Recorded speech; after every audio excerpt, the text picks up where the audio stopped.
நீங்கள் பள்ளியில் ஒரு புதிய பரிமாற்ற மாணவரை சந்தித்தீர்கள். அவள் உங்கள் பள்ளியைப் பற்றி தெரிந்து கொள்ள விரும்புகிறாள். உங்களுக்கு அதிகமாக பிடித்த 2 அல்லது அதுக்கு மேலான வகுப்புகளை பற்றி விவரமாக கூறுங்கள். இந்த வகுப்புகளை நீங்கள் ஏன் அதிகமாக விரும்புகிறீர்கள் என்றும் குறிப்பிடுங்கள்.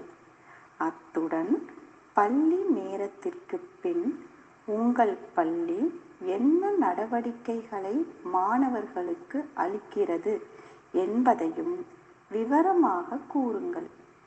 நீங்கள் பள்ளி முடிந்த பிறகு என்ன செய்வீர்கள்? ஏன் இதை செய்வீர்கள்? இவற்றை முடிந்தவரை அதிக விவரங்களுடன் கூறுங்கள். உங்களுடைய முழு விடையை சுத்த தமிழில் அளிக்க வேண்டும். பேச்சு தமிழ் பயன்படுத்துவதை தவிர்க்கவும்.